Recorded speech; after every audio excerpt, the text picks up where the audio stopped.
notre trésor, notre tout. Tu es notre véritable trésor. Personne d'autre, rien d'autre si ce n'est toi. Merci, Saint-Esprit, car tu inspires toutes choses. Tu diriges toutes choses. Dans le nom de Jésus. Amen, amen. Bonjour, encore une fois, bonjour. Bonjour à toutes et à tous. Bonjour la famille d'Impact Centre Chrétien Brazzaville. Je suis heureux et privilégié de pouvoir me tenir ici devant vous, de pouvoir vous apporter d'avoir cette lourde responsabilité de partager avec vous la parole du Seigneur. Et c'est pas toujours évident de venir apporter la parole du Seigneur à un endroit où tu sais qu'on est extrêmement bien nourri. Quelqu'un dit un bon amen.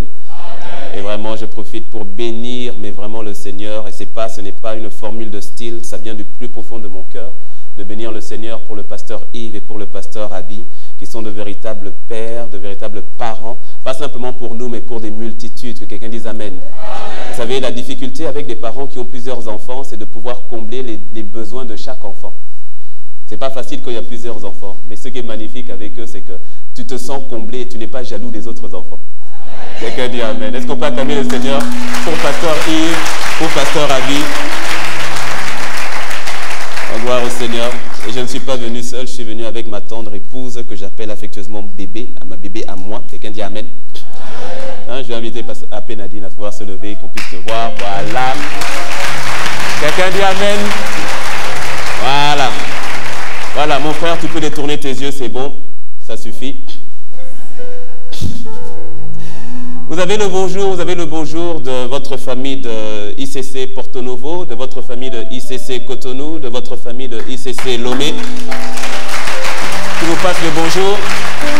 Et si Dieu me fait grâce, si Dieu me fait grâce de revenir, je pense que par sa grâce, je pourrais rajouter la famille de ICC Boïcon, la famille de ICC Paracou, la famille de ICC Cara. Il y a quelque chose qui est en train de se passer dans la francophonie. Dis-moi un bon amen. C'est pour ça le siège rouge sur lequel tu es assis est déjà assez rouge comme ça. Il est temps que toi et moi nous nous levions et que nous allions répandre le royaume de Dieu là où il y a besoin. Dis-moi un bon amen. Dis-moi un bon amen si c'est vrai. Il y a quelque chose qui se passe. Ce qui est magnifique, c'est de voir le mouvement que l'Esprit est en train de faire et de rentrer dans la danse. Ne sois pas spectateur de ce que Dieu fait. Parce que rappelle-toi, ou bien peut-être je vais dire à quelqu'un, un jour, toi et moi, nous allons nous présenter dans le royaume. Il y aura tous les autres témoins. Il y aura les Abraham, il y aura les Isaac, il y aura les David, il y aura tout cela. Tout le monde aimera raconter quelque chose. Qu'est-ce que toi tu raconteras? En plus, tu es la nouvelle création. Abraham voudra entendre les choses parce que lui, il n'a pas pu vivre cela. Il n'a pas pu vivre c'est ce que toi et moi nous sommes en train de vivre, c'est-à-dire Christ en nous. Le Saint-Esprit en nous, Dieu en nous. Lui, il a vu ça de loin. Il a espéré. Il y a ton voisin, il est temps d'agir pour le royaume de Dieu.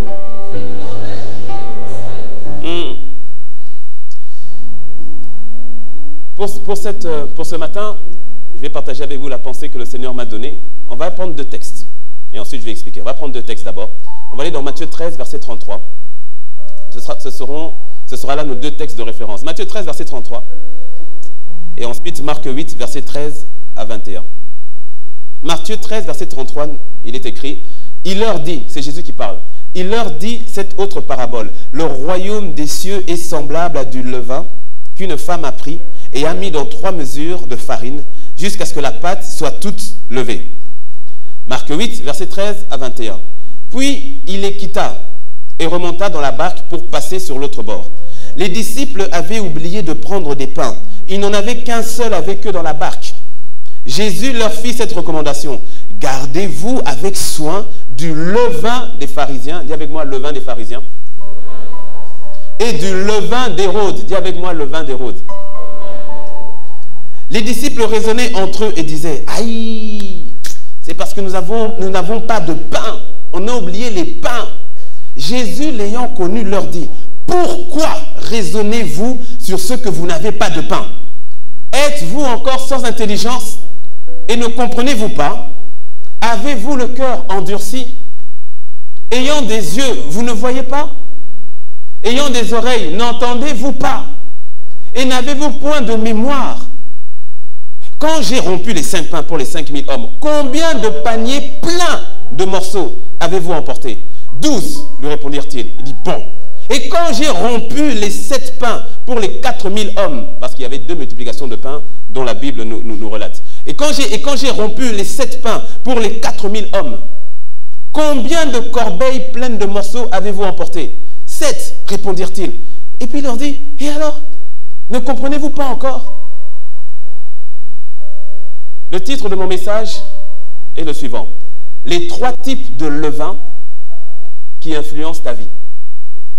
Les 3 types de levain qui influencent ta vie. Sur la base de ces 2 textes, nous voyons que Jésus fait allusion à 3 types de levain. Dans le passage de Matthieu, de Matthieu 13, nous voyons qu'il y a le levain donc du royaume des cieux. Et ensuite, dans le passage qu'on vient de lire de Marc 8, il y a le levain des pharisiens et le levain d'Hérode. 3 types de levain. Dis à ton voisin 3 types de levain. Et ces 3 types de levain influencent ta vie. Qu'est-ce que le levain? Que devons-nous comprendre lorsqu'on parle du levain?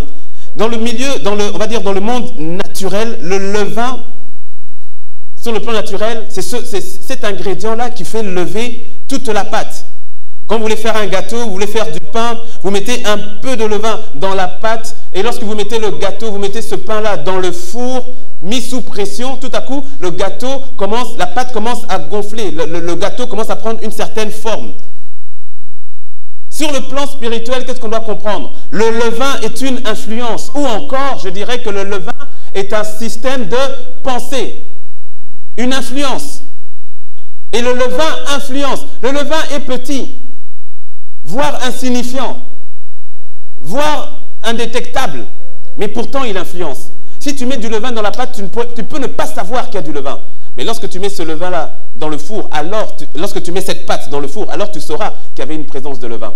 De la même manière, le levain en nous, il y a un système, il y a un type de levain en nous qui se révèle lorsqu'il y a une forme de pression tout autour. De la même manière que la pâte dans le four chauffe et on sait qu'il y a du levain ou pas, de la même manière dans notre vie, il y a des circonstances qui révèlent le véritable levain, ou encore la véritable influence, ou encore le véritable système de pensée qui est intégré en chacun de nous. Et le Seigneur dit, il y a 3 types. Le levain du royaume, le levain de Hérode et le levain des pharisiens. Le système de pensée est capital.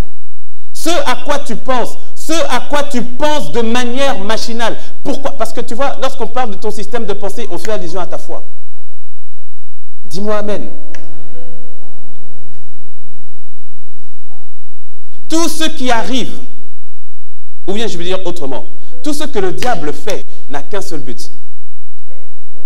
Endommager ton système de pensée, attaquer ta foi. Lorsque le diable attaque tes finances, il n'en a que faire de tes francs CFA. Il n'en a que faire des francs CFA. Lorsqu'il attaque tes finances, ce n'est pas ton compte en banque qu'il attaque, c'est ta foi. Il est en train d'attaquer ta foi. C'est-à-dire, il cherche à te pousser à t'appuyer non plus sur Dieu, mais sur Mammon. Et il cherche à ébranler ta confiance en Dieu. Il cherche à ébranler ta confiance en la capacité de Dieu à pourvoir à tes besoins. Lorsqu'il attaque tes finances, c'est ta foi qu'il attaque. Lorsqu'il attaque ton corps par la maladie, ce n'est pas ton corps qu'il recherche, c'est ta foi. Que tu en arrives à dire comme la femme de Job, maudit Dieu et meurs. C'est ta foi qu'il attaque.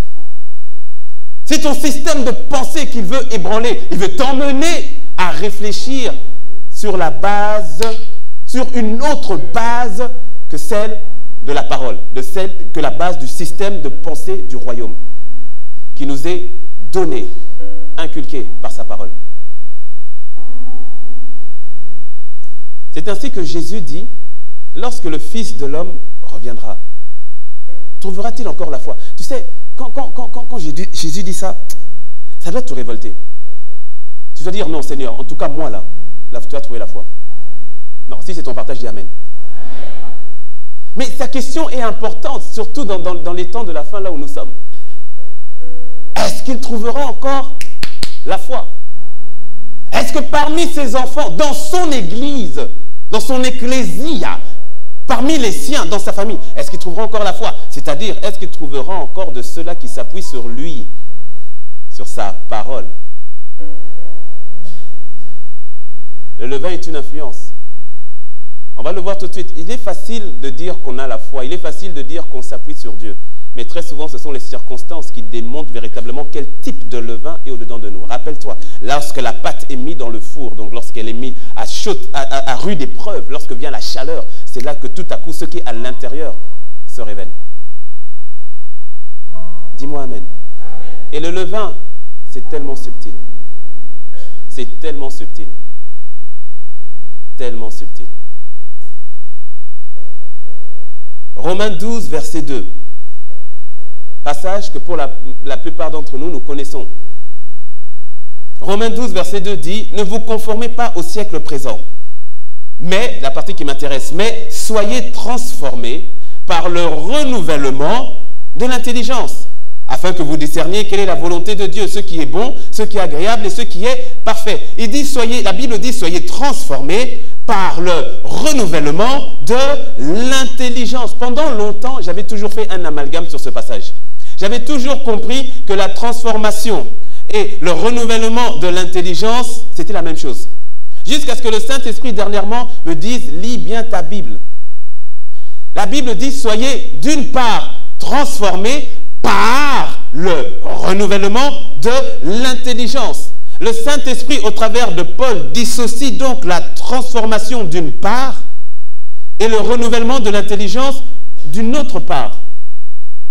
Il a commencé à me dire, mais le renouvellement de l'intelligence, ce n'est pas ça la transformation. Le renouvellement de l'intelligence doit t'emmener à être transformé. Est-ce que tu me suis? Le renouvellement de l'intelligence est manifesté lorsque nous sommes exposés à la révélation de sa parole. Lorsque nous la recevons, c'est-à-dire nous avons notre intelligence qui est renouvelée. Prenons un exemple.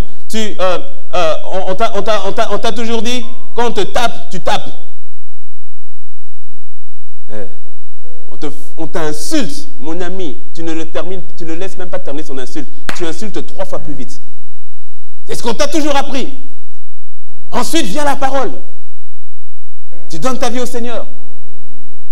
Tu es une nouvelle création. Et viens dans le package de la nouvelle création. Et puis il y a la parole qui vient. Et qui te dit, lorsqu'on te frappe sur la joue gauche, tu tends la joue droite. Bénis ceux-là qui te persécutent. Prie, bénis ceux qui te maudissent. Ceux qui te persécutent, prie pour eux. Il y a un renouveau ou une nouvelle information qui vient. Dis-moi amen. Tu viens d'être exposé à la pensée de Dieu. Tu viens d'être exposé au système du royaume. Mais ce n'est pas pour autant que tu es transformé. La version du Semeur, je pense, dit « Laissez-vous transformer par le renouvellement de l'intelligence. » C'est-à-dire, accepte de te laisser transformer. Tu sais, bon, j'ai pas forcément dit ça au premier culte, mais j'ai essayé de ne pas trop embrouiller. Tu sais, écoute, lorsque tu es devenu une nouvelle création, au-dedans de toi, les choses, la Bible dit, 2 Corinthiens 5, verset 17, les choses anciennes sont passées, voici toutes choses sont devenues nouvelles. Ça veut dire que dès le moment où tu as donné ta vie à Jésus, au-dedans de toi, il y a un nouveau package, au niveau même de tes pensées. C'est-à-dire, il y a une... Comment je vais le dire? Il y a un renouveau complet et total. Tu es une nouvelle personne. Quand tu vas dans 1 Corinthiens 2, on parle de la pensée de Christ. Nous avons la pensée de Christ. Tu liras 1 Corinthiens 2 à partir du verset 15 jusqu'au verset 18. Nous avons la pensée de Christ. Ça veut dire qu'au-dedans de toi, en tant que nouvelle création, tout ce qui est du fonctionnement et de la pensée de Christ est déjà en toi. Dis-moi amen. Non, dis-moi un bon amen. Laissez-vous transformer. Des fois, nous faisons beaucoup d'efforts pour changer, alors que tout est déjà en nous.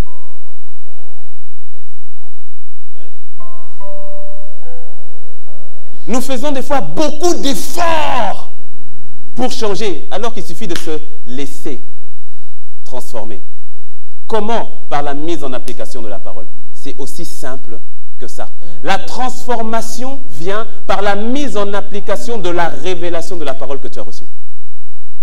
Pas de mise en application de cette parole, pas de transformation, mais frustration. Frustration pourquoi? Parce que ton intellect a une nouvelle information sur la manière dont tu es censé fonctionner, sur la manière dont tu es censé penser, sur la manière dont tu es censé réagir. Mais tant qu'il n'y a pas de mise en application, mise en pratique de la révélation que j'ai reçue, cela va se transformer en frustration et en illusion.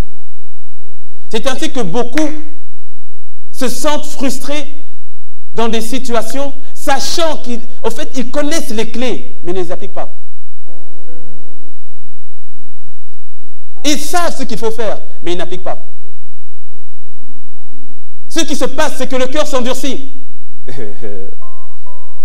Appliquez, mettez la parole en pratique. N'endurcissez pas votre cœur. À chaque fois que tu reçois la parole de Dieu, à chaque fois que tu reçois une révélation de Dieu et que tu ne la mets pas en pratique tout de suite, tu es en train de faire en sorte que ton cœur s'endurcit par rapport à cette même parole.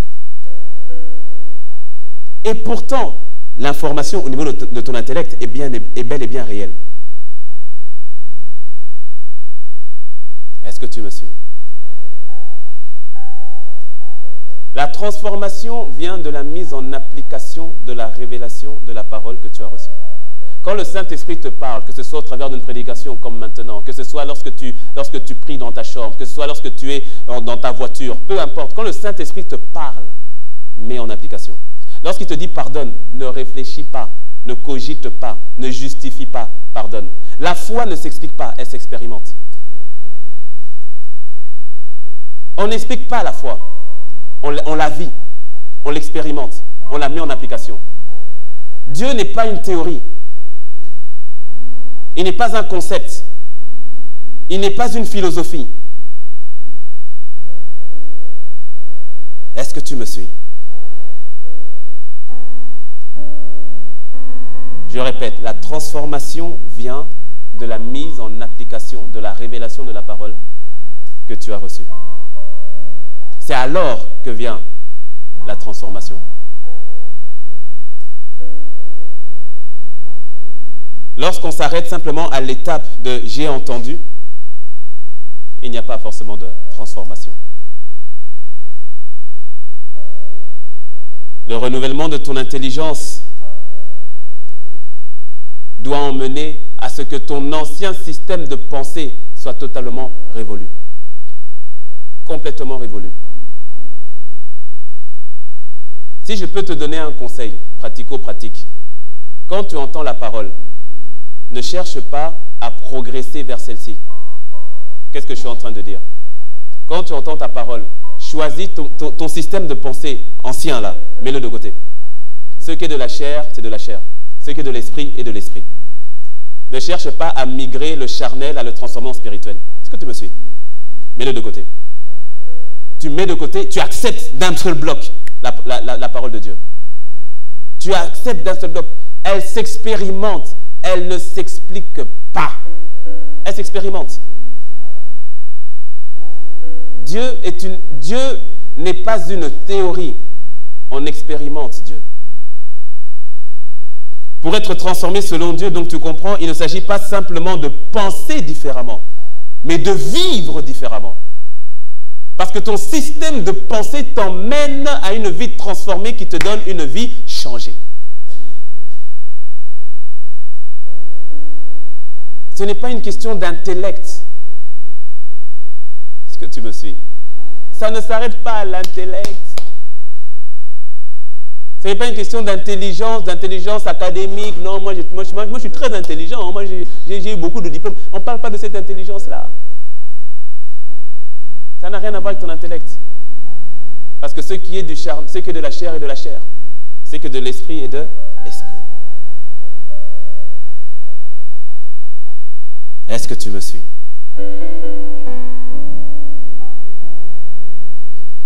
Une personne dont la vie est transformée est une personne qui expérimente Dieu et qui devient comme Dieu. Lorsqu'on te voit, ce n'est plus toi qu'on voit, c'est Christ. Lorsqu'on t'entend, ce n'est plus toi qu'on entend, c'est Christ. Dans tes actions, dans tes réactions. Parce que tu vois, les actions encore, elles peuvent être préméditées. En général, les réactions ne sont pas préméditées. Mais si tu es rempli de Christ, si on te presse, qu'est-ce qui sortira? Christ. que tu me suis? Si tu es rempli de sa parole et qu'on te presse, qu'est-ce qui sortira? Sa parole. Les situations au travers desquelles le Seigneur permet que tu passes ne sont pas pour ta mort. Au contraire, c'est pour simplement révéler ce qu'il y a à l'intérieur de toi. Très souvent, nous pensons être au point, mais nous ne le sommes pas.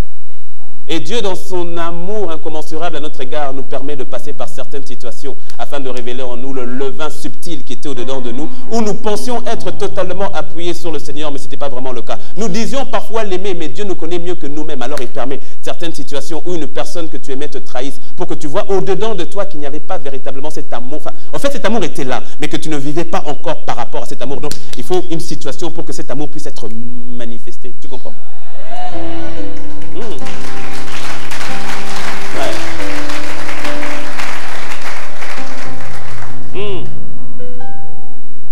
Le Seigneur est magnifique. Seigneur, change-moi, change-moi. C'est vrai, oui, je veux, apprends-moi à aimer. Alléluia. Il t'envoie tes pires ennemis. Oh, mon ami, Dieu est magnifique. Nous croyons nous connaître, mais nous ne nous connaissons pas. Il nous connaît mieux que nous-mêmes. Il te connaît mieux que toi-même. Et il dit à ses disciples, gardez-vous du levain. Gardez-vous du levain. Proverbe 4, verset 23. Garde ton cœur, puisque toute autre chose, car de lui proviennent les sources de la vie. Gardez-vous, faites attention, faites attention. C'est tellement subtil, ça rentre si facilement dans le cœur. Des déceptions qui viennent te faire entrer un levain qui n'est pas le mien. Un système de pensée où tu dis non, je ne crois plus en l'amour, c'est fini. Pourquoi tous les hommes sont pareils? Ils m'ont trahi, ont mal laissé et tout. Tous les hommes sont pareils. Ma fille, fais attention au levain. Fais attention à ce système de pensée. Qui t'a dit? Qui t'a dit? De la même manière que le diable est venu dès le départ, il est venu dans le jardin, il a fait rentrer un autre système de pensée en Ève. Dieu a-t-il réellement dit? Et lorsque maintenant Dieu vient et demande à Adam, qui t'a appris? Est-ce que tu me suis? Qui t'a appris que tu étais nu? Cette information ne vient pas de moi. Qui t'a appris? Quel est ce système de pensée qui est rentré, que tu as accepté au point de fuir devant ma face? Qui t'a appris? Tellement subtil. On peut être dans la présence de Dieu, venir constamment à l'église, de manière régulière, et pourtant au-dedans de nous, il y a un système, un cheval de Troie de l'ennemi. Mais je décrète dans le nom de Jésus que le levain, que toute forme de levain qui n'est pas du Seigneur sorte de ta vie dans le nom de Jésus.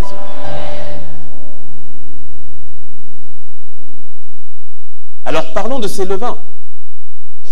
Il a parlé du levain de Hérode, du levain des pharisiens, et Jésus parle aussi du levain du royaume. Le levain de Hérode, qu'est-ce que c'est? Le levain de Hérode, Hérode c'était ce roi.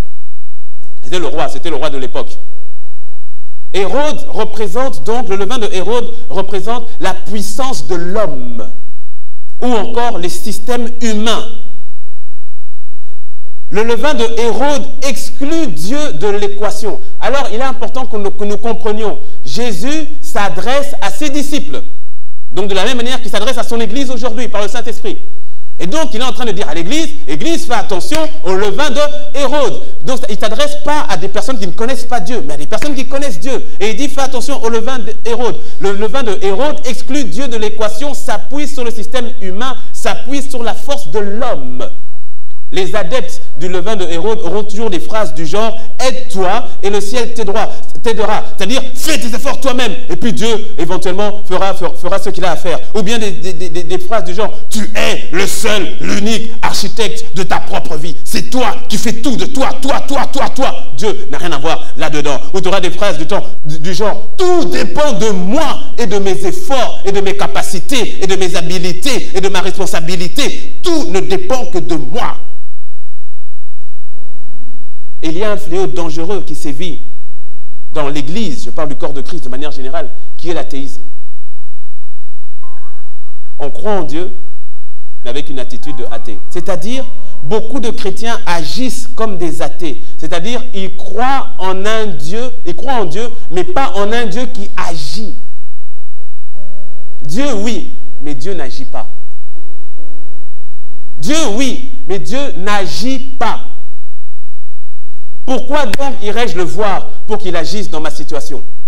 Pourquoi donc irais-je le consulter pour qu'il change ma situation? Je crois en lui, mais je ne crois pas en un Dieu qui agit. Ça, c'est le levain de Hérode. Ils vivent une vie qui ne fait plus intervenir Dieu. Ils vivent une vie où on ne recherche plus l'intervention divine de Dieu. On ne s'attend pas à ce que Dieu intervienne. Mais on croit en lui.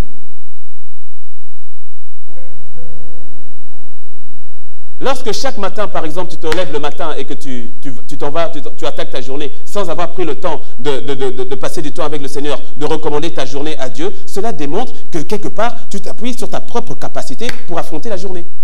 Le levain de Hérode.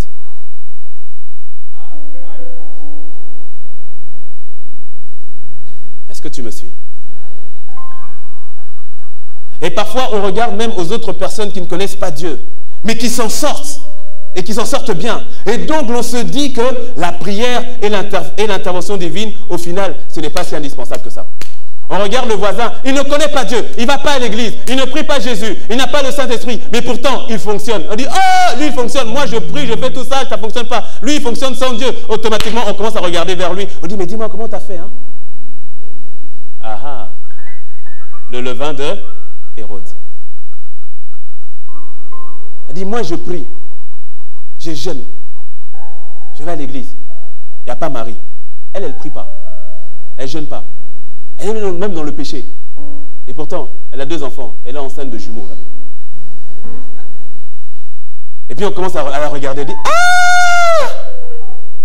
ah. Et puis tout à coup, le Seigneur, on dit, bon Seigneur, j'arrive, hein, j'arrive. On va un peu voir comment ça fonctionne ici. Le levain de Hérode. On croit en Dieu, mais pas en un Dieu qui agit. Alors là, et c'est pour ça que quand Dieu agit, automatiquement, on commence à dire ce sont des frères architectes là. Lorsque maintenant on voit quelqu'un, un enfant de Dieu qui prospère sur le plan familial ou qui prospère sur le plan matériel, on dit il a touché. Pourquoi? Parce qu'on ne croit plus en un Dieu qui agit.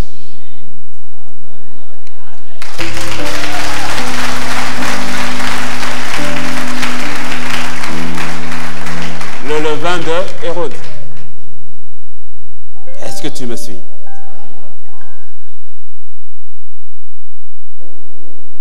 Le levain de Hérode s'appuie sur ce que tu as, sur ta force, sur tes avoirs, sur tes possessions. Quand il y a un problème, quand un problème financier survient, directement, on va chercher à emprunter de l'argent. Soit chez le voisin, soit à la banque. Direct. Pourquoi tout le monde fait comme ça? C'est le système. C'est la manière de faire. Pourquoi aller embêter Dieu pour ça? Même si je l'embête, qu'est-ce qu'il va faire? Non, tu vas emprunter, c'est tout. Direct. Donc tu ne réfléchis même pas. Hein. Direct. Système Hérode. Problème de maladie, direct. Médicament, direct. Hôpital, direct. Direct, hein. C'est-à-dire, pourquoi prier? Ce qui veut dire que tu es détendu quand tu sais que tu as une bonne pharmacie à la maison. Là, tu es bien. Quand tu sais que tu as l'argent, tu es bien. Quand tu sais que tu connais le docteur ou le chirurgien, tu es bien. Parce que s'il y a un problème, tu passes simplement un coup de fil, le docteur là va agir. Donc, tu es bien. Le levain de Hérode. C'est ainsi que tu as des personnes, par exemple, et c'est peut-être le cas ici, je ne sais pas, ce n'est pas une parole de connaissance, mais c'est peut-être le cas. Tu as des personnes qui sont dans une forme de dépression. Pourquoi? Parce que le docteur a dit qu'il faut faire une intervention. Et cette intervention ne peut pas se faire à Brazza. Il faut partir soit en Afrique du Sud, ou bien il faut partir en France ou ailleurs pour faire l'intervention. Et quand tu calcules les coûts, ça se chiffre, ça monte très vite et ça se chiffre à 10 millions, 15 millions de francs et tu n'as pas cette somme. Et donc tu tombes en dépression et on se dit, eh ben voilà Seigneur, bon, quand je vais faire et tout, il me faut les 10 millions, il me faut les 15 millions. Mais tu sais que là tu es en train de réfléchir sur la base du système du levain de Hérode. Qui t'a dit qu'il a besoin des 15 millions, que tu as besoin des 15 millions pour être guéri? Mais pourquoi est-ce que tu ne dis pas, mais Jéhovah refait? Pourquoi est-ce que tu ne me guérirais pas? Le nom de Jésus t'a guéri. Pourquoi est-ce que tu ne changes pas en disant, mais au fait, c'est vrai, les médecins ont dit, il faut faire ça. Mais toi, Seigneur, qu'est-ce que tu dis?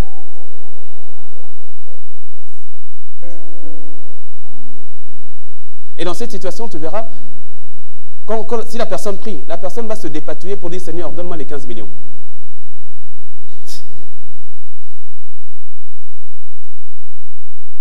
Je n'ai absolument rien contre les hôpitaux. Dis-moi amen. Absolument rien contre les hôpitaux, contre le fait de prendre les médicaments, qu'on se comprenne très bien. Dis-moi amen. Mais je t'emmène au fait à remettre en cause et à bousculer un système de pensée qui très souvent a pris possession, c'est intégré, c'est incarcéré là-dedans, qui exclut Dieu de l'équation. On croit en Dieu, mais pas en un Dieu qui agit. C'est ainsi que lorsque frappe le chômage, là, on est content quand on dit « Ah, non, mais c'est bon. Ah, mon gars, mon oncle là, bon, il connaît le frère de la petite sœur, de l'oncle, de la tante. Et il a dit que, bon, donne seulement le CV, ça rentre, c'est bon, vite fait. Là, tu es content, là, tu es « Yeah !» Là, tu es à l'aise, là, tu dis « Yes !» Là, ça va prendre, ça va marcher, ça va fonctionner. Tu t'appuies sur le secours humain. Et la Bible est claire, maudit soit l'homme qui se confie. Et d'ailleurs, quand tu vois comment est-ce que Hérode est mort pour ne pas avoir rendu gloire à Dieu. En live, hein, plein de discours. Il a fait un discours magnifique. Parce que Hérode avait des talents. Il avait des talents naturels. Et c'est pas mauvais. Il avait des talents c'était un très bon communicant. Il parlait très bien.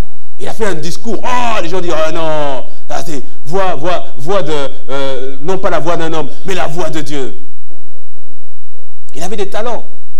Lorsque le levain d'Hérode t'influence, tu t'appuies sur tes talents, tu t'appuies sur tes habilités, tu t'appuies sur ce que tu sais faire, tu t'appuies sur tes diplômes. Bac plus 90. Tu t'appuies sur ton nom de famille, tu t'appuies sur le fait que je suis l'enfant de, ou je suis cousin de Moanaya. Donc tu es à l'aise. Tu t'appuies sur tout ça. Et ça fait ta force. Ça fait même ta sûreté. Tu dis yes. Ah, là on fonctionne, on fonctionne. Hérode. Jésus dit, gardez-vous du levain d'Hérode. Est-ce que tu me suis?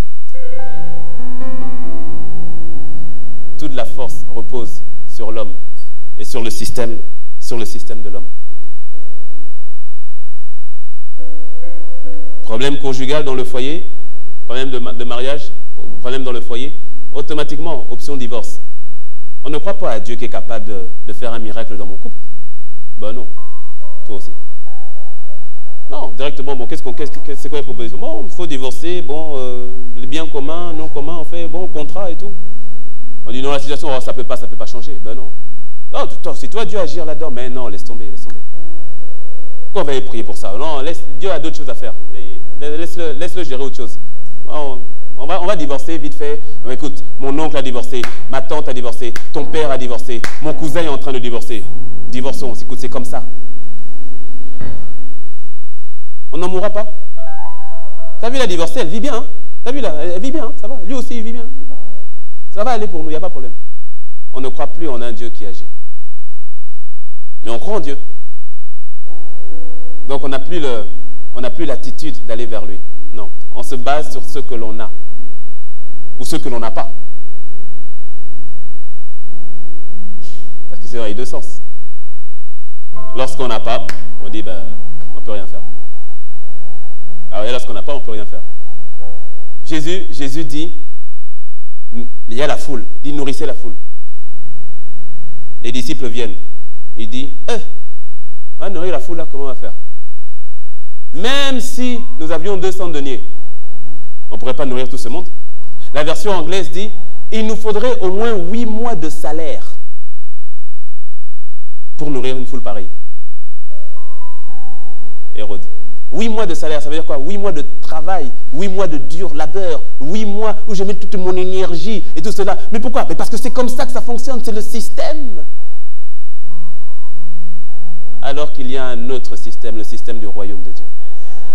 Matthieu 6, verset 33, recherchez premièrement le royaume et la justice de Dieu, et tout le reste vous sera donné par-dessus tout. Verset 32 dit, ne vous inquiétez pas de ce que vous allez boire, de ce que vous allez manger, votre Père qui est dans les cieux sait que vous en avez besoin. Il est en train de parler, il est en train de dire, il y a deux systèmes. Il y a le système du monde, il y a le système du royaume. Vous appartenez au système du royaume. Ce sont les païens qui recherchent, qui courent, qui se battent pour toutes ces choses. Vous êtes dans un autre système. Je ne suis absolument pas en train de parler de paresse, hein, mon ami, absolument pas, mais que tu comprennes le système de pensée doit doit changer. C'est-à-dire que toute ton activité doit être dans le système du royaume, afin que tu puisses recevoir du fruit du royaume. Écoute, quand il s'agit par exemple de finances, ou quand il s'agit de finances de travail ou autre, on est dans la panique. Qu'est-ce qu'on va manger, qu'est-ce qu'on va boire, comment on va faire, comment on va se débrouiller, qu'est-ce qu'on va faire et tout ça. On est dans la panique. Et donc, qu'est-ce qu'on fait? Dur labeur, on va chercher, on va travailler, on va aller chercher ici, là, on va taper, on va s'agiter à gauche, à droite. Jésus dit, ne vous inquiétez pas. N'ayez pas d'inquiétude au-dedans de vous. N'ayez pas d'inquiétude. Beaucoup aiment ce passage, ou bien, enfin, ce passage, sans savoir vraiment que c'est un passage, mais beaucoup ont cette expression par rapport au travail. C'est à la sueur de mon front que je mangerai. Tu vas manger à la sueur de ton front. Prends toujours la parole dans son contexte. Quand est-ce que Dieu a dit ça? Dans Genèse 3. Dans quel contexte? Dans le contexte où Adam avait péché. Suis-moi bien. Dans le contexte où Adam avait péché. Adam a péché, donc les conséquences ont suivi. Parce que tu as fait ci, le sol, voici ce qui va arriver. Il y aura des épines, il y aura des ronces. Et c'est à la sueur de ton front, tout ça. Ok? Jésus vient. Et quand Jésus vient, le système dans lequel ils étaient, c'était ce système-là. Ce système du monde. Parce qu'il dit, il nous faut 8 mois de salaire pour faire ceci. Jésus vient et il leur dit, je vous ai donné une vision. Je vous ai dit, nourrissez-les. Je ne t'ai pas demandé de l'argent. Il est en train de bousculer leur système de pensée. Jésus dit, nourrissez-les. Et il dit, on n'a pas d'argent. Nourrissez-les. On n'a rien. La version de Marc nous dit allez voir combien de pain et de poissons avez-vous. Tu ne dis jamais à Dieu, je n'ai rien. C'est un mensonge. Ne dis jamais, je n'ai rien. Jamais, jamais. On ne dit jamais à Dieu, je n'ai rien. Là, je t'emmène à fonctionner selon le système du royaume. Tu as toujours quelque chose. Tu as toujours quelque chose. Parce qu'on donnera à celui qui a. Et à celui qui n'a pas, on notera même ce qu'il a. Ça veut dire que tout le monde a. Même celui qui dit qu'il n'a pas, il a. Et lorsqu'il dit qu'il n'a pas, eh bien on va lui prendre ce qu'il disait ne pas avoir. On va lui ôter ça. On ne dit jamais je n'ai rien. Il dit nourrissez-les. On n'a pas d'argent. Ce n'est pas de l'argent que j'ai demandé. J'ai dit il faut me donner à manger. Je n'ai pas demandé d'argent. Nourrissez-les. Il est en train de les emmener à penser autrement. Est-ce que tu me suis?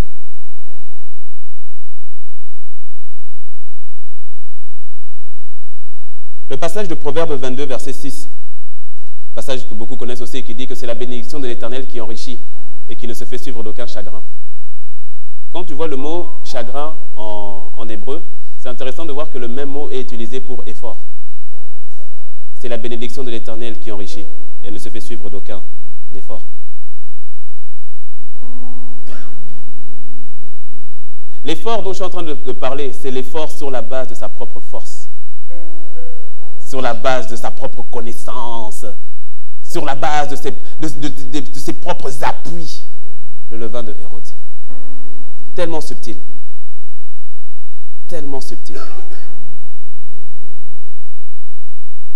On ne croit plus en Dieu qui agit, donc on ne le consulte même plus. David, avec toute la force qu'il avait en tant que roi, toute la force, la logistique qu'il avait, il prenait toujours le temps de demander au Seigneur, monterai-je?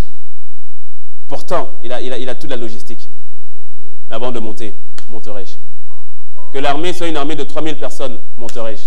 Une armée de 300 000 personnes, monterai-je? Oh David, on a terrassé les 100 000. Là, ils ne sont que 3 000. Allons-y. Seigneur, qu'est-ce que tu dis? Monterai-je? Et on voit Josué, dans le même cas. Josué, ils ont terrassé Jéricho grâce au Seigneur. Et ensuite, vient le peuple de Haï. Et puis, les autres, ces lieutenants qui disent, oh, Josué, ne te fatigue pas, ils sont que 3 000. Oh, ça va aller, on va les gérer. Franchement, on va les gérer. Ils sont montés, ils se sont fait décimer.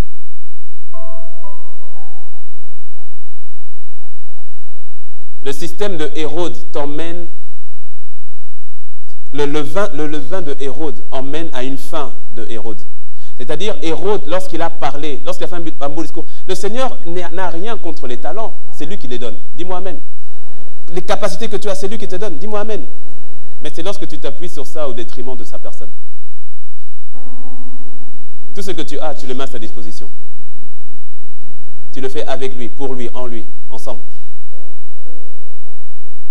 Là, quand tu lis bien dans Actes, Hérode n'est pas mort parce qu'il a bien parlé. Il n'est même pas mort parce que les gens ont dit « Oh, voix de Dieu, non plus la voix d'un homme, mais voix de Dieu. » Quand tu lis bien, Hérode a été frappé sur le cou parce qu'il n'avait pas rendu gloire à Dieu. Il n'avait pas rendu gloire à Dieu. Et sur le coup, paf, frappé, des vers qui sont sortis automatiquement. C'est-à-dire que le système de, on dit quoi, pétrifaction, c'est quoi? Bon, la destruction du corps, là. De toute façon, moi je dis toujours, le français appartient à celui qui l'utilise. Voilà. C'est dans ma bouche, c'est moi qui fais ce que j'en veux. Voilà. Le corps de Hérode, il y a une accélération au niveau de c'est ça, putréfaction. Et c'est très souvent ce qui arrive dans le système de Hérode. Parfois c'est très facile, c'est du jour au lendemain, pas l'oncle sur qui tu t'appuyais. Le travail sur lequel tu t'appuyais, pas. Le compte en banque sur lequel tu t'appuyais, la santé sur laquelle tu t'appuyais. En fait, tous ces appuis humains, naturels sur lesquels tu t'appuyais, pas, sans crier gare, du jour au lendemain. Le levain d'Hérode a une fin qui ressemble à la fin de Hérode, mais que cela ne soit pas ton partage dans le nom de Jésus. Le levain des pharisiens, et je termine par là, le levain des pharisiens. Le levain des pharisiens, c'est le système religieux. Alors, la différence avec le levain d'Hérode, c'est que dans le levain des pharisiens, oui, Dieu est là. On y croit. Dieu est présent, mais il est présent dans la théorie, pas dans la pratique. Le concept de Dieu est réel, mais l'expérience de Dieu est absente. On revient, je suis en train de boucler la boucle, on revient sur ce qu'on a vu par rapport au renouvellement de l'intelligence.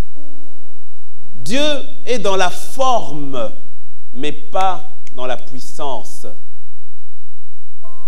Les pharisiens étaient des experts en explication, mais ils étaient zéro en mode solution. Explication, ils sont présents. Solution, il n'y a rien. Ils savent prendre le temps. Les pharisiens savaient prendre le temps d'expliquer pourquoi Dieu n'a pas agi.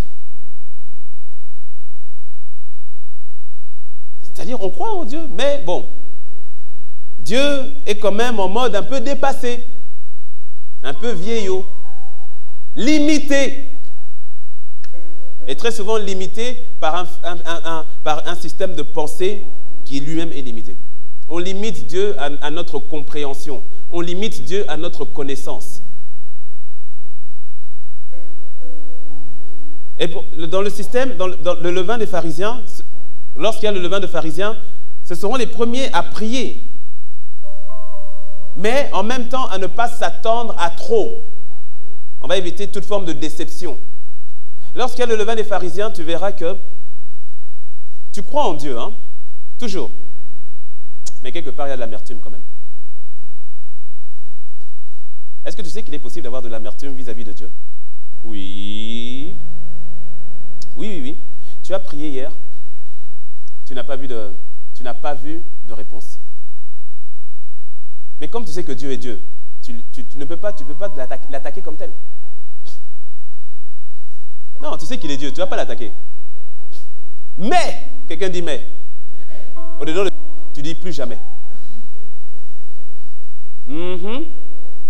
Si, c'est comme un chat que tu as jeté dans l'eau. Hein. Il ne va plus jamais repasser de ce côté-là. Mais je sais que ton voisin n'aime pas les chats. Dis ton voisin, pas toi. Tu as prié une fois. Tu as sollicité Dieu. Il n'a pas agi. Alors tu crées une doctrine. Les 66 raisons pour lesquelles Dieu n'agit pas.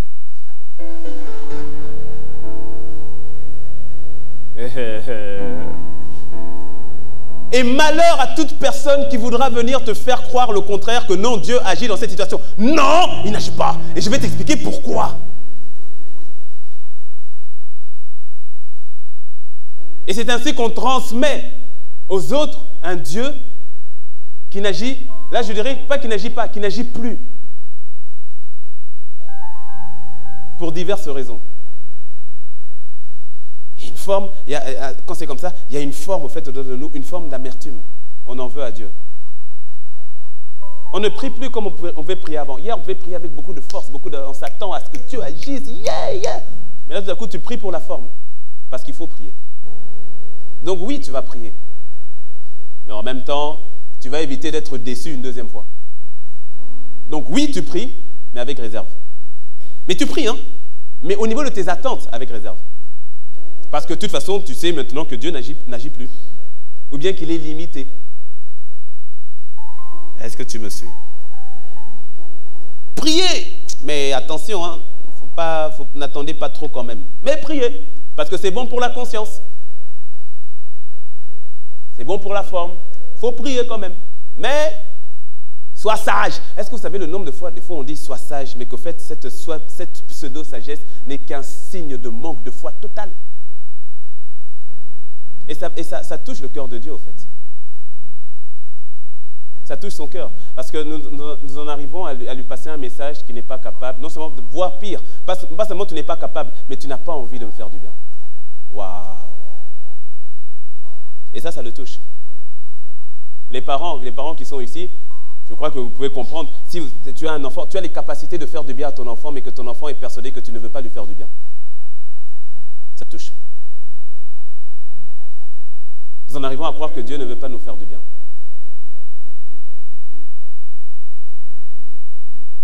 Il y a quelques mois, quelques semaines, quelques mois, le Seigneur me parlait par rapport à... je ne vais pas dire qu'il m'a repris, il m'a parlé, mais moi j'ai pris ça vraiment comme enfin ça m'a repris, j'ai pleuré.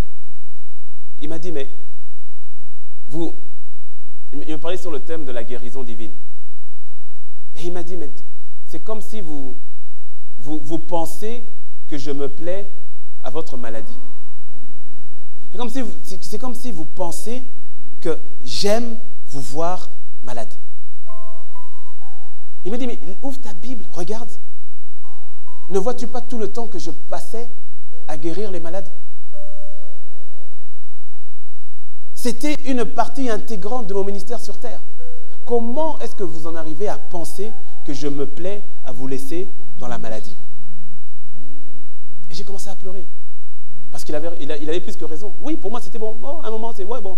Oh, Dieu guérit, bon, Dieu guérit pas, bon, c'est pas grave. Si Dieu t'a pas guéri, bon, c'est peut-être que, bon, c'est pas grave. Et le système des pharisiens, le levain des pharisiens, on en arrive à justifier le statu quo. On justifie le statu quo. Écoute, tu sais, n'emprisonne pas Dieu dans ton expérience malheureuse. Non, je répète. N'emprisonne pas Dieu. Et encore, quand je dis dans ton expérience malheureuse, je mets entre guillemets, parce que c'est ce que toi tu appelles expérience malheureuse. N'emprisonne pas Dieu là-dedans. N'en fais pas une doctrine. Et s'il te plaît, n'enseigne pas cette doctrine-là. Quand je dis n'enseigne pas, c'est-à-dire ne la transmets pas à ceux-là qui veulent croire. Et tu dis, hé, calme-toi. Nous aussi, on a commencé comme ça. Hein. Calme-toi. Et donc, tu vois le jeune qui vient avec le zèle de dire, non, avec le Seigneur, on va faire des exploits. Il dit, hé, petit. On est passé par là. J'ai 20 ans d'expérience. Dans le Seigneur. Tout ça là. Nous aussi, on a commencé comme ça. Maintenant, on est dans les rangs. Viens dans les rangs. Dieu là, allons seulement au ciel. C'est au ciel seulement là, vraiment on dira. Là, ici, là, viens seulement dans les rangs. Le levain des pharisiens. Les pharisiens étaient ceux-là qui bloquaient ceux qui voulaient aller vers Dieu. Et ils les bloquaient sur la base de la parole.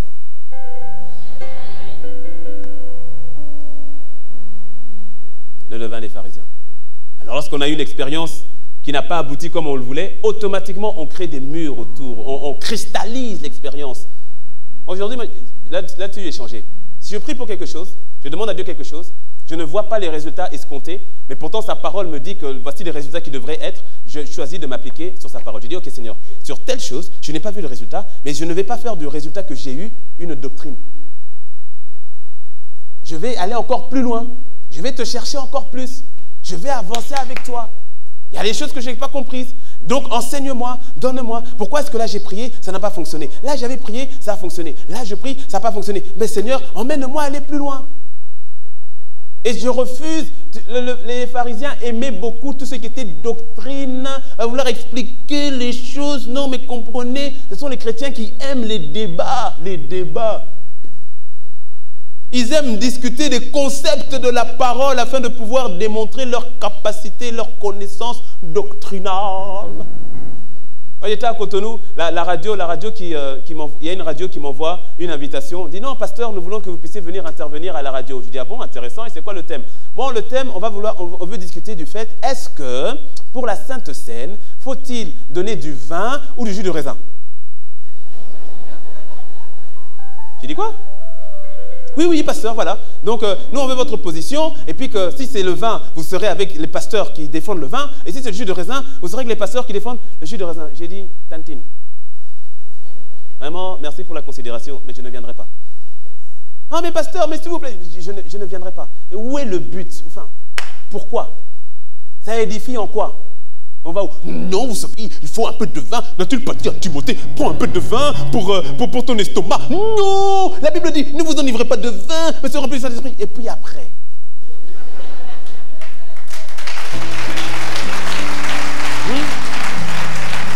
et après, j'ai décliné, j'ai dit non, oubliez-moi, je ne viendrai pas. Le levain des pharisiens, ils sont capables de remettre en doute le baptême de quelqu'un. Tu connaissais quelqu'un, il était totalement broke, disloqué, démantelé, dégoûté, dégoûtant, opprimé, déprimé, tout ça là. Il était là-dedans. Et là, il donne sa vie à Jésus. Et puis, il passe par les eaux du baptême. Et tu vois sa vie, elle est changée. Et tu vois vraiment la personne qui va avec le Seigneur. Et puis, les pharisiens, le levain des pharisiens, ceux qui sont attaqués par ça, vont dire, attendez-moi un peu là. Là, on t'a baptisé au nom de Jésus, ou bien au nom du Père, au nom du Fils, au nom du Saint-Esprit. Ah.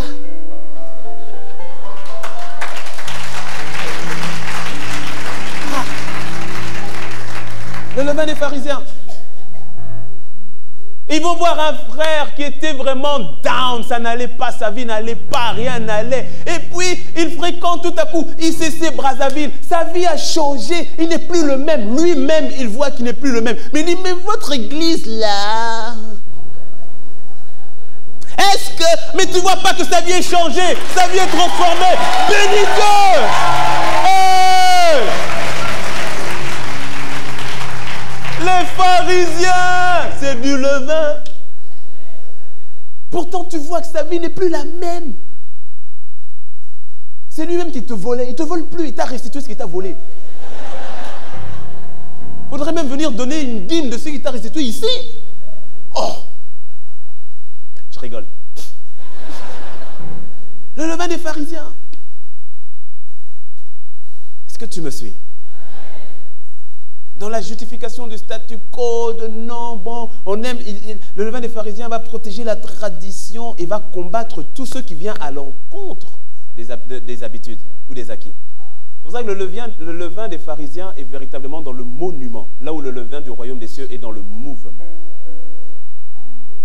Le levain des pharisiens, on est bloqué, très souvent attaché au passé. Le levain du royaume, on est constamment dans le mouvement de l'esprit. Constamment. On voit ce que Dieu est en train de faire. On n'est pas simplement regarder ce que Dieu avait fait hier, mais ce que Dieu fait aujourd'hui. Donc nous-mêmes, quand tu as le levain du royaume, tu es constamment toi-même remis en question. Tu te remets en question. Dans ta relation avec Dieu, tu te remets en question parce que tu reconnais que tu es un chantier en construction et que tu vas de gloire en gloire. Et tu ne restes pas statique dans le statu quo à justifier. Non, mais ça n'a pas fonctionné. Non. Est-ce que tu me suis?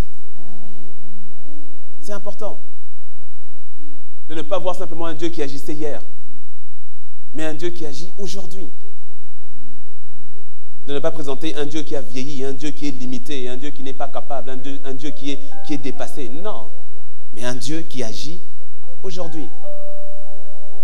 Et je termine. C'est ainsi, il faut que tu comprennes, rappelle-toi, le levain, c'est un système de pensée. C'est une influence, il y a un système de pensée. Le levain des pharisiens, c'est là où tu vas entendre, ah, toi aussi. Hein, dit quoi? Faut pas toucher avant le mariage. Ah, c'est pas possible. Donc, c'est impossible, toi aussi. Laisse. Connaissez-vous des... Laisse, c'est pas grave. Dieu comprend. Le levain des pharisiens. C'est des impossibles. Il dit ça lui-même. Est-ce qu'il dit lui-même, il vit ça? Lui-même, là. Lui-même. Oh. Quoi, les miracles? Oh, c'était dans un contexte bien particulier. Un contexte bien particulier. Il faut laisser ça, il faut oublier ça. J'étais dans l'avion en partance pour la Martinique. Et je parlais avec mon voisin, qui était un élu local. Et je parlais avec lui. Et puis on a commencé à discuter par rapport à la foi, par rapport à tout ça. Et à un moment, on parlait de la guérison. Et puis je lui pose la question, est-ce que... j'ai dit, mais vous croyez en la guérison? Il s'appelait Monsieur Louis. Je dis, Monsieur Louis, vous croyez en la guérison? Il me dit, oh, vous savez, bon, moi, je connais Jésus, hein, bon, je suis catholique et tout ça, mais vous savez, bon, la guérison, tout ça, bon, c'est un peu pour le passé, hein, bon, voilà. Je dis, ah bon? Je dis, mais moi, je crois en la guérison, je crois en la guérison. Ah bon, c'est vrai? Je dis, oui. Je dis, oh, vous savez. Puis je dis, écoutez, monsieur, est-ce que vous avez un mal quelque part? Est-ce que vous avez une douleur là actuellement? Il me dit, oui, j'ai un mal de dos, qui depuis des années, ça vient, ça part, mais bon, si j'ai un mal. Je dis, ah, ok, d'accord, est-ce que là, vous avez mal? Il me dit, oui, j'ai mal. Je dis, ok, monsieur, lui, permettez-moi de prier pour vous. Il dit, quoi, là? Je dis, oui. Et puis il me dit, bon, écoutez, vu qu'on est à 10 000 mètres d'altitude, on était dans l'avion, vu qu'on est à 10 000 mètres d'altitude, peut-être que nous sommes beaucoup plus proches de Dieu, peut-être va-t-il nous entendre. Je dis, ok. J'ai rigolé, je dis, ok, d'accord. Je mets la main sur le dos, il se penche en avant, je mets la main sur son dos. Je dis, Seigneur, je dis merci, je te rends grâce pour monsieur lui. Dans le nom de Jésus, je ordonne à la colonne vertébrale de reprendre sa forme maintenant. Douleur, tu t'en vas maintenant, dans le nom de Jésus. Allez-y, monsieur lui, testez.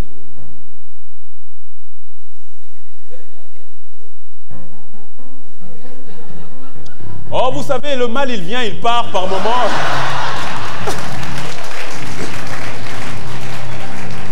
J'ai dit, mais monsieur lui, vous convenez avec moi. Avant qu'on ne prie, vous aviez mal au dos. Il me dit, oui. On a prié, vous n'avez plus mal au dos. Il me dit, non. J'ai dit, bah alors, c'est Jésus qui vous a guéri.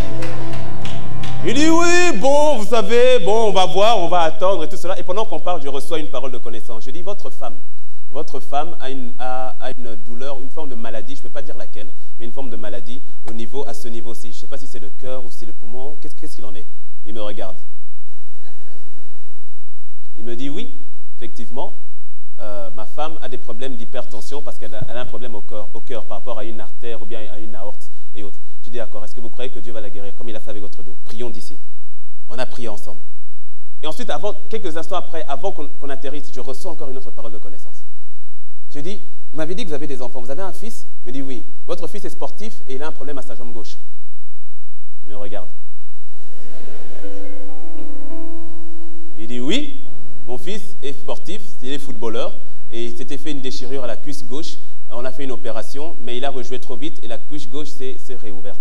Je dis, vous savez quoi, quand j'arrive en Martinique, je vous appelle et on va prier pour votre fils. Dieu s'expérimente, il ne s'explique pas. Il ne s'explique pas. Tu vois, tant que tu restes à vouloir raisonner ou bien à rester dans un Dieu qui n'agit pas, c'est un système, écoute, j'ai fini, c'est un système de pensée qui est dangereux, qui nous emmène à vivre en dehors du terrain qui fait ta force, qui fait la force de l'Église. Il ne s'explique pas. Il s'expérimente. Tu prends la parole comme elle vient. C'est pour ça que Jésus a dit, le royaume est pour ceux qui ressemblent aux enfants. Tu prends la parole comme elle vient. Le Seigneur te dit, pardonne. Ok, je pardonne. Ça fait mal, mais j'ai choisi de pardonner quand même. Je pardonne. Le Seigneur te dit, sème. D'accord, je sème. C'est tout ce qui me reste, je sème. Il m'a dit de semer, je sème. J'obéis. Je refuse de... Seigneur, je te fais confiance à toi. Je refuse. Dernièrement, il fallait mettre les enfants à l'école. Et ils sont 2. Et en faisant les calculs par rapport à l'école, j'ai dit, bon, la petite, ok, elle va aller dans telle école. Et le plus petit, j'ai dit, vraiment, il y a une école que je voulais bien. Mais j'ai dit, hey, tu calcules et tout, tu dis, non, pas moyen. Tu vas aller dans une école plus petite. J'arrive là-bas, je mets l'enfant à l'école. Pourtant, quand j'ai visité les 2 écoles, j'ai senti dans mon esprit que c'était l'école la plus chère. Mais quand je regarde les sous, là, c'est pas possible. Donc, je vais dans l'école la moins chère. Et quand je sens pas une paix comme telle, mais bon, tu passes quand même. Hérode. Tu vois, non? Non, mon ami, le levain, c'est subtil. Et donc, je mets l'enfant à l'école et tout cela. Et quand je sors, comme à mon habitude, je rends grâce à Dieu. Quand je rends grâce à Dieu, je sens que le Saint-Esprit est attristé. Mais après, je dis, mais Saint-Esprit, mais écoute, il faut être sage. Non, est-ce que tu me suis? Je dis, mais il faut être sage. voici, hein, il faut être de bons gestionnaires de l'argent qu'on nous donne. Tu nous donnes cet argent-là. Moi, je calcule l'argent, je calcule. Le petit, je ne peux pas mettre là-bas, j'ai pas assez. Donc, je suis sage. Mais pourtant, il m'a dit, parce qu'il m'a dit, tu me suis, non? Il m'a parlé, ok? Toujours sur la base de ce qu'il t'a dit. Donc, il m'a dit, pas ça là-bas. J'ai dit, mais là-bas, il n'y a pas. C'est là qu'il m'a enseigné, on ne dit pas, il n'y a pas. Et donc, je vais faire le séminaire avec le pasteur Sanogo à Lomé. Et donc, pendant tout là-bas, ça me travaille. Jusque je prends la décision, je dis, bon, écoute, Seigneur, je vais rentrer, ok, je vais obéir. Donc, je vais partir, je vais désinscrire, même si je perds une partie de l'argent, c'est pas grave, je désinscris, puis on va aller, et puis tu vas pourvoir. Tu sais quoi, il a pourvu avant que je revienne de Lomé. Est-ce que tu me suis? Avant que je revienne et tout, boum, on me donne une enveloppe, puis je regarde, je dis, mais au fait, mais je dis, mais ça c'est bon, mais le petit, donc il peut y aller. Je dis, t'emmène à réfléchir, à penser autrement. Il me fait comprendre, mais qui t'a dit que c'est ton indemnité pastorale par laquelle je te fais vivre? Qui t'a dit que c'est au travers de ton salaire que le Seigneur te fait vivre? Qui t'a dit que ton employeur était ta source? Qui t'a menti? Depuis quand? Ton employeur limité là, c'est lui ta source? Jamais! C'est Abba, Papa, ton père qui est ta source. C'est lui qui est ta source.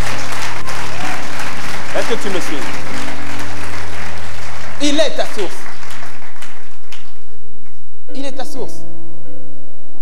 Le système du royaume t'emmène à être focalisé sur lui. On ne comprend pas tout, c'est pas grave. Et c'est ça qu'on fait qu'on l'expérimente. Dieu n'est pas un concept, il n'est pas une théorie. On doit être fatigué de vivre une vie avec Dieu basée sur des simples concepts intellectuels. Tu dois le vivre. Chaque parole que tu entends t'emmène à l'expérimenter. Afin que ton système de pensée change. Que ça change. La vérité, c'est que tu n'as même pas besoin d'une prédication de plus. Si tu prenais simplement, tu revenais sur toutes les prédications que tu as entendues, que tu mettais en application. Hey, ta vie ne serait plus la même. Elle ne serait plus la même. Et le monde, les gens attendent ça. Et pourquoi on dit, oh, on va virer les gens. Toi, tu pleures, l'autre pleure, vous tous vous pleurez. Elle est où la différence? Elle est où? Tu es dans la tristesse, lui est dans la tristesse, tout le monde est triste. Elle est où la différence? Elle est où? Est-ce que tu me suis? Le levain du royaume. Là, le Seigneur, il dit, mais dans le verset 18 qu'on a vu, il dit, mais vous avez des yeux, mais vous ne voyez pas. Vous avez des oreilles, mais vous n'entendez pas. Mais qu'est-ce qui se passe? Il dit, mais quoi, vous n'avez pas de mémoire.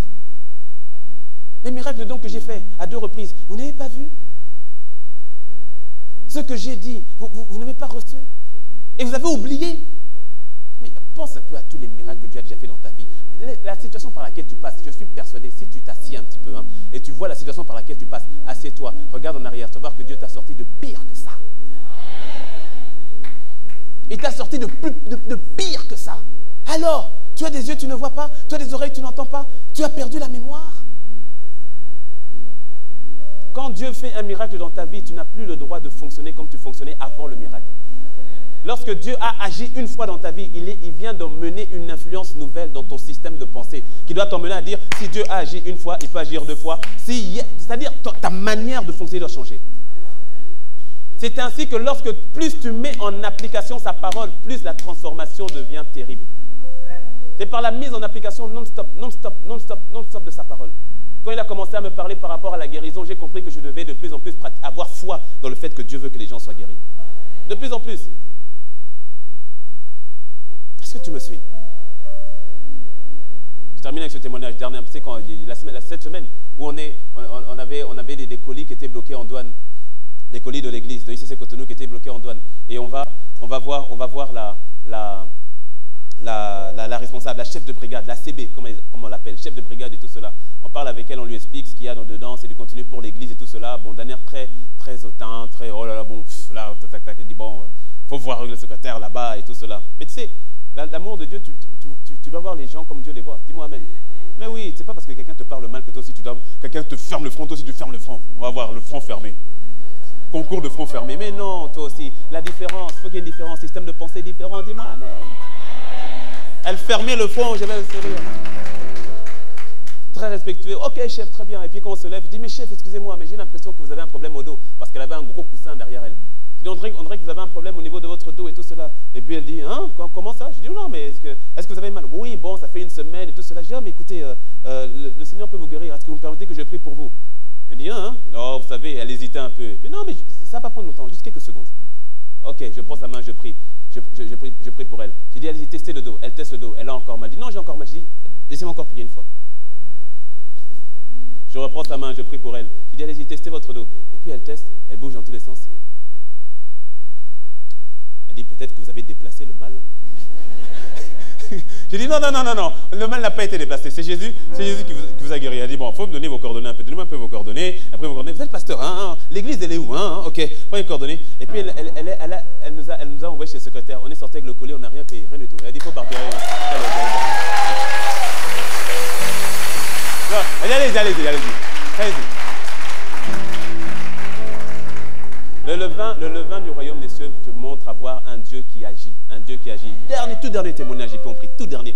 Je reviens de Lomé. Je suis en train de traverser à la frontière pour aller donc Togo, Bénin. Et quand on arrive à la frontière, pour faire court, il y avait un trafic. Et donc, je suis dans la voiture, donc je dois passer lentement au niveau de la frontière. Et je vois un papa qui arrive avec une canne.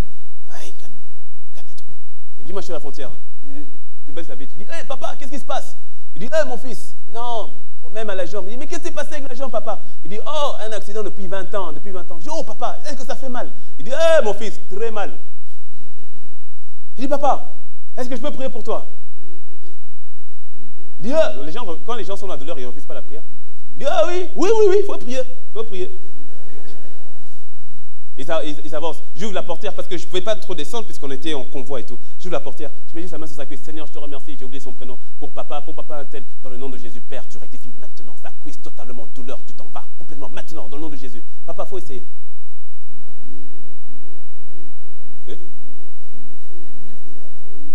Il dit, il dit, papa, qu'est-ce qui se passe? Il a douleur pas. J'ai plus mal. T'as plus mal, papa? Il dit, j'ai plus mal. Il dit, Jésus t'aime, papa. C'est Jésus qui vient de te guérir. Hein?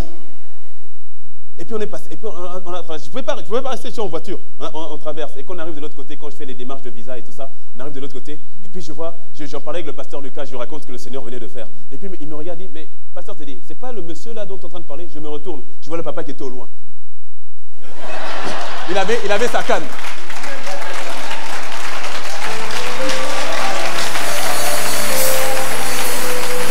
Quelqu'un dit amen. C'est le système du royaume des cieux, le levain du royaume. Et c'est dans tous les domaines de notre vie. Que ce soit au niveau de la guérison, que ce soit au niveau des finances, que ce soit au niveau de la santé, que ce soit au niveau de la famille, au niveau des études, que ce soit dans tous les domaines. Quelqu'un dit amen. Inclinons la tête et prions. Masate kebroshi sabasata. Manteba, illumine les yeux de notre cœur, Seigneur. Illumine les yeux de notre cœur, que nous comprenions ces choses. Que nous ne soyons pas bloqués, ni infectés par ce levain. Père, tu nous connais mieux que nous-mêmes. Moi, le premier qui te parle. Tu sais où se trouvent encore ces miettes de levain, où se trouve encore cette présence de levain. Illumine les yeux de notre cœur, Jésus. Illumine les yeux de notre cœur par ton esprit. Par ton esprit. Élève ta voix, élève ta voix. Parle à Dieu, dis-lui, non Seigneur, je ne veux plus du levain d'Hérode, je ne veux plus du levain des pharisiens. Ce levain d'Hérode qui me poussait à m'appuyer sur moi-même, qui me poussait à m'appuyer sur ma propre force, qui me poussait à m'appuyer sur ma propre intelligence, sur mes contacts, sur mes relations, sur mes pistons, sur le nom de famille. Ce levain d'Hérode qui me poussait à déprimer parce que je n'avais pas le diplôme, parce que je n'avais pas le contact, parce que je n'avais pas l'argent, parce que je n'avais pas les moyens. Ce n'est pas ce levain-là dont le Seigneur veut que tu aies au-dedans de toi. Et il y a le levain du royaume. Seigneur, je ne veux plus du levain des pharisiens qui consiste à prier, oui, mais simplement dans la forme. Je prie, mais c'est dans la forme. Je n'ai plus confiance en toi. Je pense que là où je pense que tu es dépassé, là où je pense que tu es limité. Seigneur, non, je ne veux plus de ce levain. Rebo satakaba sheta. C'est de ton royaume, le levain, ce système de pensée qui vient de toi. Donne-moi de voir, donne-moi de croire, donne-moi d'agir, donne-moi d'espérer en ce que toi tu dis. Donne-moi d'espérer en ce que toi tu dis, Seigneur. Marebo shata bababa. Rebe sata kante brebo shita. Rehe sata. Fais-le pour mon frère, fais-le pour ma soeur, fais-le pour ma vie, fais-le pour chacun d'entre nous. Donne-nous, Seigneur, de vivre cette vie de transformation par le renouvellement de notre intelligence. Une vie transformée, une vie changée, une vie qui reflète le royaume de Dieu. Que toute parole que nous recevons ne demeure pas au niveau de notre intellect. Que toute parole que nous recevons ne demeure pas au niveau de notre simple intelligence. Emmène-nous à la mettre en application. Emmène-nous à être transformés par celle-ci. Emmène-nous à être totalement changés. Car quelqu'un, quelque part, attend ardemment notre obéissance afin de recevoir sa bénédiction. C'est pour cela que nous te demandons, Seigneur, fais-nous grâce d'être totalement changés, transformés, de vivre la vie de Dieu, d'expérimenter la vie de Dieu. Ce n'est pas une théorie, ce n'est pas une philosophie, tu n'es pas théorique, tu n'es pas une philosophie, tu n'es pas un concept, tu es Dieu, tu es Dieu. Donne-nous de te vivre, donne-nous de t'expérimenter, donne-nous de sortir de notre barque et de nous appuyer uniquement sur ta parole. De la même manière que tu as dit à Pierre, viens, et il est sorti de la barque sur la base de ta parole. Donne-nous d'agir sur la base de ta parole, car la foi vient de ce que l'on entend. Ta parole, ton réma, ta parole, que ta parole soit notre fondement, que ta parole soit notre rocher, que ta parole transforme, affecte, influence notre système de pensée dans le nom de Jésus. Dans le nom de Jésus. Fais-le pour chacun d'entre nous, Seigneur. Pour ton Église. Pour ton Église. Nous te supplions. Nous te demandons dans le nom de Jésus. Il y a une vie meilleure. Un héritage en toi. C'est notre partage. C'est notre partage. Nous te bénissons. Te bénissons. Alors que nous sommes à la fin, avant que je rende le micro, alors que nous avons tous les yeux fermés, la tête baissée, les yeux fermés, la tête baissée, que ce soit dans la salle, que ce soit dans les salles annexes, les yeux fermés, la tête baissée. Il y a deux systèmes ici-bas, sur cette terre. Le système du royaume de Dieu et le système du royaume des ténèbres, ou encore le système du monde. Le Seigneur est descendu sur terre pour te faire migrer d'un royaume à un autre. Pour te faire migrer du royaume des ténèbres au royaume de son Fils d'amour, au royaume de lumière de Jésus, le royaume de Dieu. Tout ce que j'ai dit trouve son application lorsque tu choisis de venir dans son royaume. Je ne te parle pas du fait d'aller à l'église. Je ne te parle même pas du fait d'avoir été baptisé quand tu étais enfant. Je ne te parle pas du fait d'être évangéliste, pentecôtiste, catholique, protestant. Je ne te parle pas de tout ça. Je te parle du fait d'avoir Jésus dans ton cœur. Du fait qu'il soit ton Seigneur. La porte du royaume t'est ouverte. L'entrée, il s'agit de naître de nouveau, c'est-à-dire de croire en Jésus